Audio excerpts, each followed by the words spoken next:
мугалимдердин орточо айлык акысы 26.300, бирок бизде сиздер билесиздер, бул бир ставка болгон учурда. Эгерде ставкасы төмөн болсо, саатына жараша азыраак алат. Сааты толбосо, ал саатына жараша алат.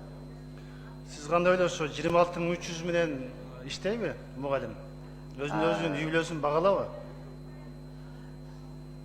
Бул негизинен ага кошумчадагы жана поправочный коэффициенттери бар. Жашаган жерине жараша анан мугалимдердин бир ставкасы бул 18 саатты бир жуманын ичинде өтүп бүтөт деген саат. Ошондо толук менен 8 сааттык жумуш өтпөйт мугалим. Ошондо колуна канча алат? Колуна ошондо 24 миңден тегерегинде алат. Андан дагы аз алгандар бар, ал жаш мугалимдерде бар. Ошондой эле сааттары аз мугалимдер азыраак алышат. Сиз ушул маселени көтөрүңүз.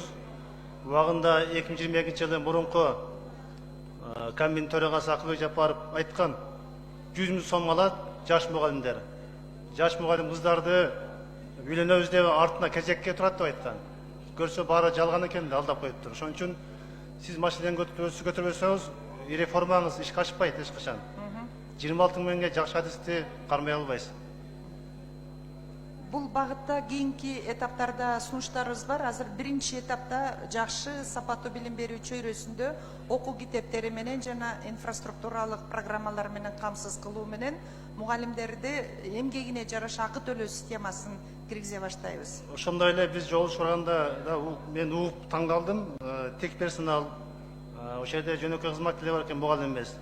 Билесизби, младший немелер жанагы жардам бергендер айлыгы 5 миң экен. Сиз билесизби? Аны билем, 6,5 миңге чейин бүгүнкү күндө көбөйтүү боюнча каржы министрлигине сунушту бергенбиз. Биз алардан жоопту күтүп атабыз. Алардын айтымы боюнча толугу менен ушундай бүтүндөй мамлекеттик системада иштеп жаткан техникалык кызматкерлердин айлыгын бирдиктүү көтөрүү жагын карап жатат. Биз аны күтүп жатабыз, сунуштарыбызды бергенбиз. Ушул сентябрга чейин чечилет деген жооптор бар. Буну түздөн-түз сиз кызыктар болуп тез чечпесеңиз, бул 5 миң алат деген азыркы заманда пенсионерден да төмөн алат деген сөз да.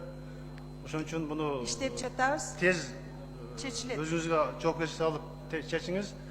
Андан кийин Бактиер Сапидинович, сизге муну азыркы билесиз, заман өнүгүп атат. Жасалма интеллект дүйнө жүзү өтүп атат.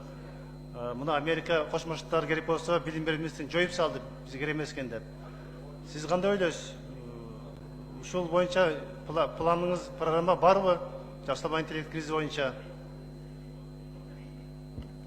колдонуу боюнча?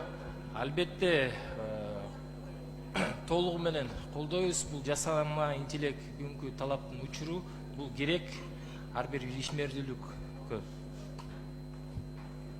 Сиздин өзүңүздүн мына жаңы министрликке баш өлкөдө жоюлуп кетип атат.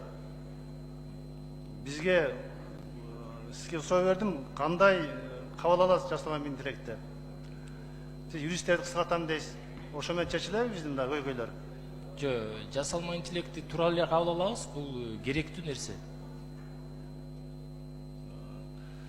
Сиз ушул боюнча көбүрөөк иштесеңиз, себеби бул мезгилдин талабы.